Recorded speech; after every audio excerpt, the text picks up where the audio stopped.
부끄럽습니다.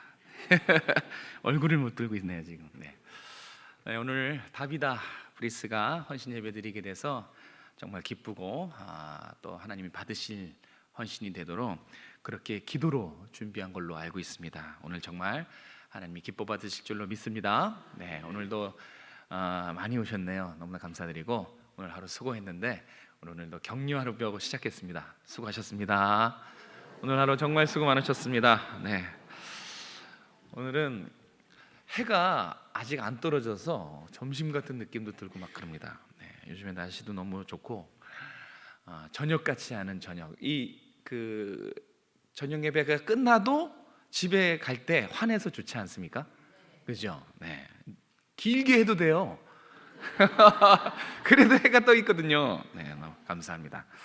오늘은 어떤 말씀을 준비할까 하다가 하나님의 뜻에 대해서 함께 나누면 좋겠다 해서 본문 말씀을 잡았습니다. 한번 따라해 보실까요? 항상 기뻐하라. 항상 기도하라. 두 번째 좀 더 길었어요. 항상 기도하라. 세 번째는 더 길겠죠?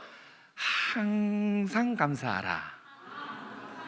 네, 잘 따라하시네요. 여러분, 이 셋 중에서 여러분들은 뭐가 제일 어렵습니까? 1번 항상 기뻐하라, 2번 항상 기도하라, 3번 항상 감사하라. 자, 1번 한번 손 들어보세요. 1번이 제일 힘들다. 이 셋 중에. 그렇죠? 기뻐하는 거 많이 없군요. 그럼 2번이 제일 힘들다. 기도하는 거 아무도 없군요. 소심하게 티가 났어요. 자, 그러면 항상 감사하라 3번. 네. 안 들으신 분은 도대체 사회자의 의도가 뭔가 이거를 지금 파악하고 계시는 바람에 네, 이 세 개는 다 할 수 있다, 다 지켜진다. 자신 있게 한번 손 들어 보십시오. 박수 쳐드리겠습니다. 역시 아무도 없군요. 여러분, 이거 사실 이거 하나도 지키기 쉽지 않아요. 그죠? 항상 기도하고 그거 하나, 항상 기뻐하는 거, 감사하는 거, 이거 셋 중에 하나도 지키기가 쉽지 않습니다. 그런데 잔인하게 세 개를 다 하라고 하죠. 잔인하죠? 그것도 항상. 그냥 뜨문뜨문이 아니에요. 이 세 개 하나도 지키기 힘든 이것을 항상 다 하라고 하니까 사실 말씀이 엄청 부담스러운 게 사실입니다. 그래서 어떤 분은 아예 마음 편하게 그냥 포기하고 그냥 포기하시는 분도 저 봤어요. 네, 도저히 불가능하다는 겁니다. 왜 하나님은 우리가 부담스럽게 여기고 못 지키는 이것을 무리한 이 요구를 하시는 걸까요? 한번 생각해 봅시다. 이 세상 자체가 우리가 알지만 항상 기뻐할 수 있는 세상 자체가 아닌데 분명히 하나님이 그거를 모르지 않으실 텐데 우리에게 항상 기뻐하라고 했습니다. 그리고 이게 말이 쉽지 기도를 어떻게 쉬지 않고 합니까? 그죠? 우리가 수도사도 아니고 어떻게 이게 기도를 쉬지 않고 합니까? 그런데 뭐라 그래요? 항상 쉬지 않고 기도해라. 또 우리 본성은 압니다. 감사보다 불평과 원망을 더 우리 존재 자체가 불평과 원망을 더 한다는 것을 분명히 하나님이 아실 텐데 그럼에도 불구하고 뭐라 그러셨어요? 항상 감사해라. 얼마나 잔인하고 무리한 요구입니까? 네, 여러분, 정말 그렇게 생각하는 건 아니죠? 잘 들으셔야 돼요. 정말로 하나님이 우리가 할 수 없는 거를 이 무리한 요구를 하셨다고 그렇게 생각하시면 안 돼요. 이거는요, 이 본문 한 구절 한 구절 읽으면 굉장히 불편합니다. 부담스럽고 지금 우리가 이렇게 웃지만 불편하듯이 이 한 구절 16절, 17절, 18절 한 구절 한 구절씩 해석하면 이거 도저히 지킬 수 없는 무거운 율법입니다. 해석도 올바른 해석이 아니에요. 제가 여러분의 그 무거움을 좀 덜어드리려고 합니다. 오늘 이 본문을 바르게 이해하려면 5장 이 전체 맥락 안에서 이 본문을 살펴봐야 돼요. 전체 맥락 안에서 이 말씀이 무엇을 의미하고 우리에게 무엇을 말씀하시는지를 알면, 그래서 항상 기뻐하라고 하셨구나, 그래서 쉬지 말고 기도하라 하셨구나, 항상 감사하러 가신 이유가 그래서 그렇구나라고 이 5장 전체를 맥락에서 봐야 돼요. 한 구절 한 구절씩 부분적으로 보면 이거 너무 지키기 어려운 율법이에요. 자, 그러면 5장 전체를 봐야겠죠. 1절, 2절, 3절만 보더라도 5장의 전체 주제가 뭔지 나와요. 재림입니다.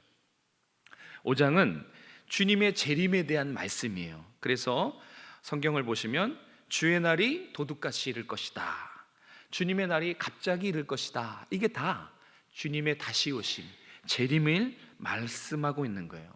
그러니까 오늘 본문은 이거 한 부분만 따로 떨어뜨려서 해석할 것이 아니라 주님의 재림, 이 다시 오실 주님의 재림에 대한 말씀 중에 이 본문의 이야기가 나온 거예요. 따라서 전체의 맥락에서 조금 더 생략된 목적어를 제가 넣어서 읽어보면 이렇게 됩니다. 하나님의 나라를 항상 기뻐해라, 주님의 재림을 항상 기도해라, 영생을 주신 것을 항상 감사해라. 이제 비로소 5장 전체 안에서 이 본문을 읽을 때 의미가 완성이 됩니다. 그러니까 항상 기뻐하라는 것이 주님의 나라를 생각할 때 항상 기뻐한 것이고, 주님의 재림을 위해서 늘 기도하라는 거예요. 힘쓰라는 것입니다. 그리고 영생을 주신 것, 그것을 당연히 감사해야겠죠. 그래서 절대 이것은 무리한 요구가 아니에요. 지키기 힘든 율법을 다 아심에도 불구하고 잔인하게 우리에게 요구하는 그런 말씀이 아닙니다. 당연한 요구예요. 예수를 나의 구주로 믿고 저천성을 향해 가는 성도에게 이 말씀은 당연한 요구인 것을 금방 알 수 있습니다.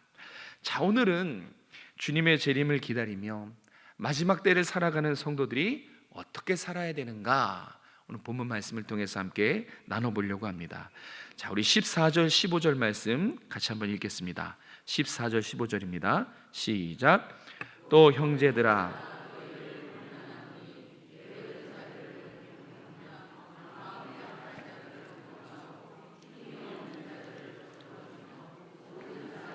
오래 참으라.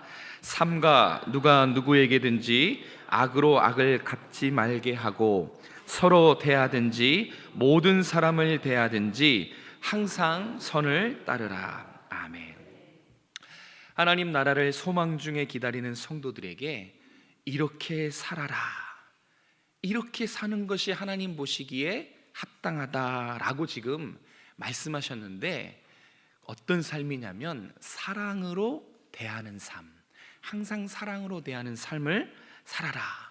그것이 주님의 재림을 기다리며 하나님 나라를 기다리는 사람의 하나님이 기뻐하시는 삶의 모습이다. 따라해 보세요. 사랑으로 대하자. 네, 모든 이에게 사랑으로 대하는 삶. 자, 보면 게으른 자를 권면하고 마음이 약한 자를 격려하고 힘없는 자를 붙들어주고 모두에게 오래 참아라. 길지요. 이걸 한마디로 압축하면 어떻게 하라는 거예요? 사랑으로 대하라는 거예요. 한마디로 압축하면 사랑해라, 사랑으로 대하라 라는 말씀입니다. 15절도 똑같아요. 삼가 누구에게도 복수하지 말아라, 항상 선을 행하라. 한마디로 뭐 하라는 거예요? 용서하고 사랑해라. 이것이 하나님 보시기에 합당한 삶이다라는 것입니다. 그럼 여기서 한 가지 생각할 게 있어요. 아니, 그럼 하나님 나라를 소망하는 것하고 사랑하는 삶하고 이게 무슨 연관이 있는 것일까? 하나님 나라를 소망하는 이것하고 그런 삶이 사랑하는 삶과 이게 별로 연관이 없어 보이지 않습니다. 그죠? 연관이 있어 보입니까? 별로. 그래요? 예. 끝. 네. 별로 연관이 없어 보인다고 치고, 쳐야 됩니다. 아니, 이게 잘 생각해 봐도 이게 논리적으로 가야 이해가 되는데, 처음에 봤을 때는 뭐 나중에는 연관이 있겠지 싶지만 직접적으로는 하나님 나라를 소망하는 삶, 그리고 형제 자매를 사랑하는 삶이 언뜻 연관이 없어 보여요. 이게 이 당시의 시대 상황을 좀 알아볼 필요가 있어요. 자, 지금 바울이 누구에게 이 편지를 쓴 거예요? 데살로니가 교회 성도들에게. 자, 지금 데살로니가 교회 성도들은 말로 할 수 없는 핍박과 이런 박해 속에 있어요. 예수님을 믿었다는 그 이유 하나로 지금 세상으로부터 온갖 정말 박해와 핍박을 다 받고 있는 정말 힘든 상황이에요. 여러분 잠깐만 생각하더라도 그 상황이 정말 상상이 되어집니다. 세상으로부터 온갖 핍박과 박해를 지금 받고 있어요. 그래서 교회 안에 이 세상의 핍박 때문에 신앙이 게으른 사람, 마음이 연약한 사람, 크게 낙심한 사람들이 많이 생겼다는 거예요. 다른 것도 아니에요. 오직 믿음으로 살려고, 천국 소망 가지고 살아보려고 했는데 이 불시험이 마구 흔들어 버린 것입니다. 자, 이들을 어떻게 위로할까요? 어떻게 이들을 일으켜 세울까요? 자, 이들은 지금 상심해 있습니다. 삐져 있기도 하고요, 상처를 받았고 심약하고 크게 낙심해 있습니다. 자, 이들이 여러분 앞에 왔다. 그럼 여러분은 무슨 말로 위로하시겠습니까? 어떻게 그들의 신앙을 일으켜 주시겠습니까? 사랑밖에 없어요. 그렇지 않습니까? 사랑밖에 없습니다. 근데 성경의 표현대로 하면 어떤 사랑이에요? 오래 참고 인내하는 사랑. 그러니까 기다려주고 품어주는 사랑을 하라는 것이죠. 기다려주고 품어주는 사랑, 이것이 주님의 재림을 기다리는, 하나님 나라를 소망하는 사람이 갖고 있는 특징입니다. 참 신기한 게 있어요. 뭐냐면 이런 사람들은 가르쳐주지도 않았는데, 그러니까 주님의 나라를 기다리고 재림을 소망하는 사람은 이거 말하지도 않았는데 신기하게 모든 사람들에게 사랑을 실천하는 삶을 삽니다. 참 놀라워요. 대부분은 우리가 상대방의 허물을 발견하거나 상대방의 미숙함 때문에 나에게 불편함을 느끼면 어떻게 반응하죠? 판단해 버린단 말이에요. 쉽게 허물, 미숙함을 판단해요. 더 나아가서 쉽게 정죄합니다. 기다려주지 않아요. 화가 나가죠. 그런데 상대방의 허물과 미숙함을 기다려주는 사람이 있다는 것입니다. 그들이 잘할 때까지 기다려주고 변화될 때까지 기다려줍니다. 누가 이런 일을 할 수 있다는 거예요? 주님의 재림을 기다리는 사람. 주님의 재림을 기다리는 사람은 그렇게 할 수 있다는 거예요. 그런데 여기서 생각해 봐야 될 건, 그럼 왜 그 주님의 재림을 기다리는 사람은 이 사랑하는 삶이 가능할까? 잘 보세요. 주님의 재림을 기다리는 사람이라면 아마 이 가운데 있으면 깨닫게 되실 거예요. 하나님의 나라를 기다리는 사람, 손꼽아 기다리는 사람은 그 기다림이 단순히 물리적인 시간이 아니에요. 그냥 시간이 흘러가는 대로 흘러가는 시간이 아니라는 거예요. 그 기다림이. 주님의 나라를 기다리는 그 사람은 그 시간이 하나님이 깎으시고 하나님이 다듬으시고 하나님이 만들어가는 시간인 것을 알아요. 그래서 기다릴 수 있는 거예요. 하나님의 일하심을 보기 때문에. 이것이 하나님 나라를 기다리고 소망하는 사람들의 가지고 있는 특징이에요. 하나님의 일하심을 보고 그 기다림 속에서 하나님께서 깎으시고 다듬으시고 저 연약한 사람을 기다리고 있으면 하나님께서 만드실 것이라는 것을 바라보죠. 이게 주님의 재림을 기다리는 사람들이 가지고 있는 그 마음의 성정입니다. 우리 다비다 브리스가 회원 여러분, 여러분도 여기 있는 모두에게 오래 참고 사랑으로 품어주는 여러분 되셨으면 좋겠어요. 그러기 위해서 반드시 주님의 다시 오심, 주님의 재림을 소망하는 종말론적인 신앙을 가슴에 품고 있어야 돼요. 이 가슴에 품고 있다면 누가 시키지 않아도, 누가 떠밀지 않아도, 가르쳐주지 않아도 자동적으로 하나님의 시간을 기다립니다. 누군가 일하다가 미숙하고 누군가 인격에 대해서 허물이 있을 때 그러지 마, 왜 그래, 잘해, 좀 제대로 해, 이런 것이 아니라 하나님이 그 사람을 깎고 다듬고 만드는 그것을 기다려요. 그것을 인정합니다. 이 차이가 아주 미묘하지만 분명해요. 누구는 기다릴 수 있고 누구는 기다리지 못합니다. 그 기준이 뭐예요? 하나님의 나라를 소망하고 기다리며 바라보는 것입니다. 우리 모두가 하나님의 나라를 기다리죠. 정말 주님의 재림을 소망하지 않습니까? 그러면 우리는 어떻게 해야 돼요? 모든 이에게 오래 참고 사랑으로 품어줘야 되는 것입니다. 하나님이 그를 건드실 거야, 훌륭하게 만드실 거야, 이런 생각으로 바라봐줘야 되는 것이죠. 그게 소망이라는 것입니다. 자, 두 번째 말씀을 상고해 보겠습니다. 우리 16절에서 18절 말씀 같이 읽겠습니다. 시작. 항상 기뻐하라, 범사에 감사하라. 이것이 그리스도 예수 안에서 너희를 향하신 하나님의 뜻이니라. 아멘. 자, 천국을 소망 중에 기다리는 성도, 저와 여러분 같은 성도는 어떤 삶을 추구하냐? 이거를 딱 압축하면 항상 깨어있는 삶입니다. 항상 깨어있는 삶. 잘 보셔야 될 게 있어요. 뭘 잘 봐야 되냐면 이 16절의 기쁨, 17절의 기도, 18절의 범사가 이게 일반적인 단어가 아니에요. 이게 무슨 말이냐면 이 16절의 기쁨은 이 육신의 기쁨을 말하는 게 아니에요. 영적인 기쁨이에요. 영혼의 기쁨. 기도도 마찬가지예요. 영적인 것. 그리고 감사도 그냥 주어진 상황에 반응하는 그런 감사가 아니라 본질적인 감사를 말합니다. 다 영적인 의미를 가지고 있어요.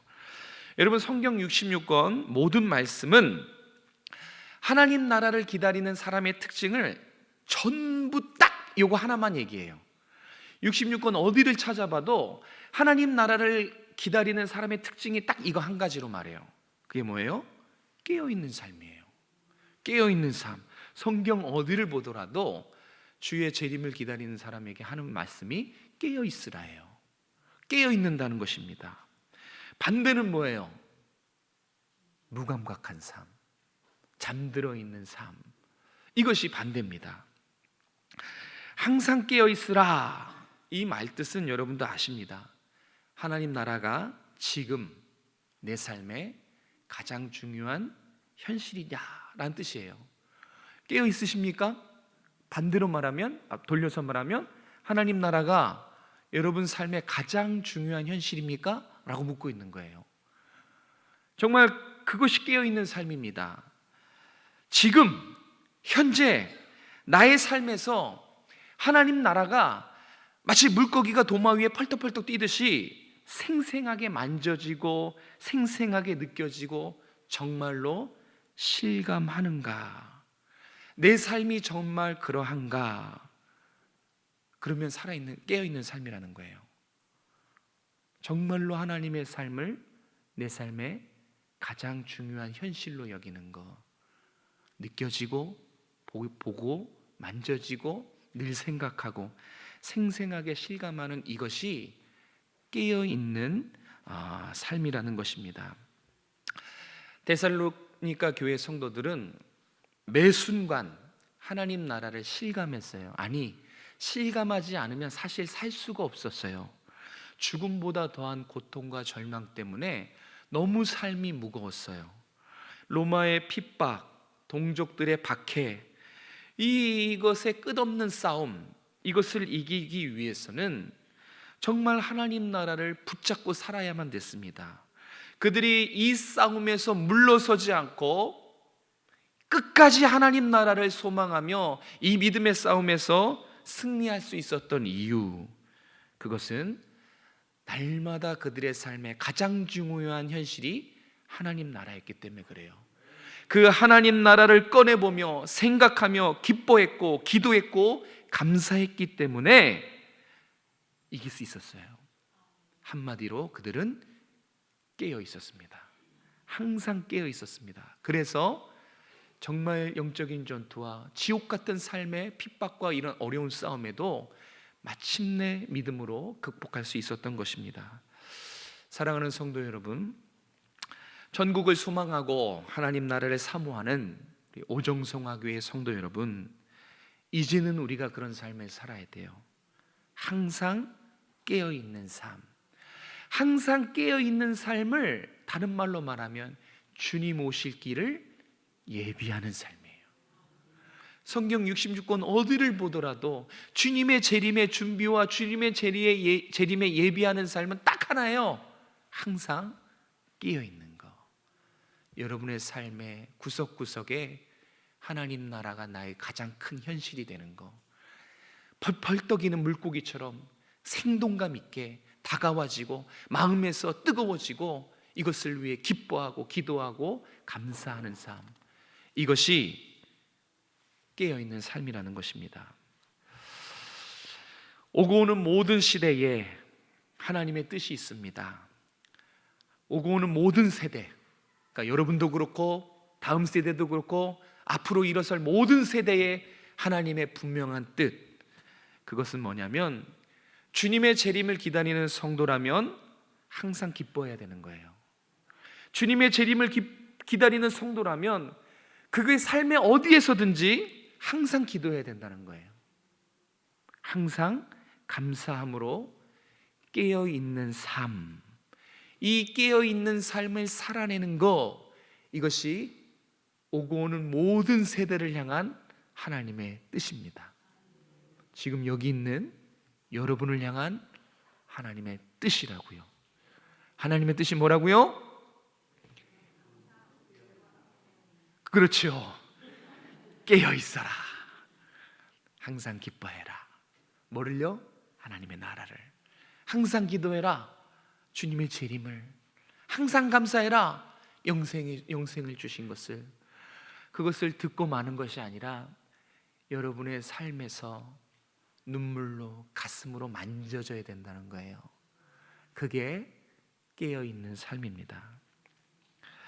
처음에 살펴봤듯이 부분적으로 한 절씩만 보면 이게 되게 부담스럽고 무리한 요구처럼 느껴집니다.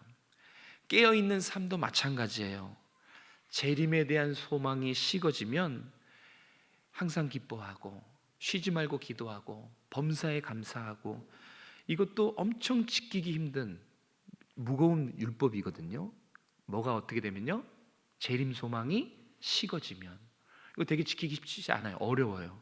그런데 여러분 가슴속에 재림에 대한 소망이 활활 타오르면 아주 평범하고 지극히 마땅하고 당연한 삶이 깨어있는 삶이 될 것입니다. 사랑하는 성도 여러분, 그리고 오늘 헌신을 다짐하는 우리 다비다 브리스가 선교회 여러분, 주님 곧 오십니다. 주님 곧 오세요. 이 세상을 한번 둘러보시기 바랍니다. 그 어느 때보다 정말 말세의 징조가 지구 곳곳 여기저기에서 많이 나타나고 있는 것을 우리가 정말 문득문득 깜짝 놀랄 때가 많죠. 주님 곧 오시는데 여러분의 삶은 어떤지, 모든 사람들에게 오래 참고 사랑으로 대하고 있는지, 사람들과의 관계를 한번 돌아보시고, 또 하나 영적으로 깨어있는 삶을 살고 있는지도 한번 확인해 보십시오. 여기서 말고 저 바깥에서 여러분이 모든 사람들, 직장에서 나를 힘들게 하는 사람이 있을 거예요. 그 사람까지도 오래 참고 사랑으로 품어줄 수 있는지를 생각해 보시고, 세상에서 삶의 자리에서 하나님 나라를 바라보며 항상 기뻐할 수 있는지, 쉬지 말고 기도하고 있는지, 범사에 감사하고 있는지를 살펴보시기 바랍니다. 그리고 부탁드리는 것은, 말씀을 들었으니 이번 한 주간은 깨어있는 삶으로 주님 오실 길을 예비하는 여러분의 삶이 되시기를 주님의 이름으로 축복합니다. 기도하겠습니다. 주님 곧 오시는데 우리의 삶을 돌아보길 원합니다. 하나님 앞에서 정직하게 항상 기뻐하고 쉬지 말고 기도하고 범사에 감사한 깨어있는 삶으로 주님 오실 길을 예비했는지 우리의 삶을 돌아보게 도와주시고, 부족하고 연약한 심령들 힘주시고 능력 주시고 위로해 주셔서 다시 굳건한 믿음으로 하나님 앞에서 주께 영광 돌리는 삶을 살아갈 수 있도록 함께하여 주시옵소서. 여기 모인 모든 사랑하는 주의 백성들 단 한 사람도 낙오 없이 하나님 나라 천국을 향해 담대히 걸어갈 수 있도록 도와주시고, 내 주위의 모든 사람들을 하나님 기다려주고 오래 참고 사랑으로 품는, 그래서 주님 닮은 모습으로 하나님 기뻐하시는 삶을 살아가는 우리 모두가 될 수 있도록 도와주시옵소서. 오늘 다비다 브리스가 주님 앞에 헌신 예배로 영광 돌립니다. 우리 다비다 브리스가 이 선교의 삶이 오늘 말씀을 기반으로, 오늘 말씀을 붙잡고 이제 정말 하나님 앞에서 떳떳하고 주님 기뻐하시는, 주님 오실 길을 담대히 예배하는 삶을 살아갈 수 있도록 함께하여 주시옵소서. 우리 교회의 중요한 시기를 우리가 같이 살아냅니다. 하나님, 그 어느 때보다 우리가 서로 사랑하고 서로의 연약함을 참아내주고 서로 배려하고 서로 기도로 동역함으로 한 사람도 외롭고 상처받고 교회를 이탈하는 일이 없도록 주님 붙잡아 주시옵소서. 주님의 십자가 사랑으로, 주님의 성령의 끈으로 우리를 붙들어 매주시고 한마음 한뜻 되어서 우리 교회를 향한 하나님의 뜻을 우리가 선포하고 이뤄내는 삶을 살아갈 수 있도록 축복하여 주시옵소서. 감사를 드리며 예수님의 이름으로 기도드렸습니다. 아멘.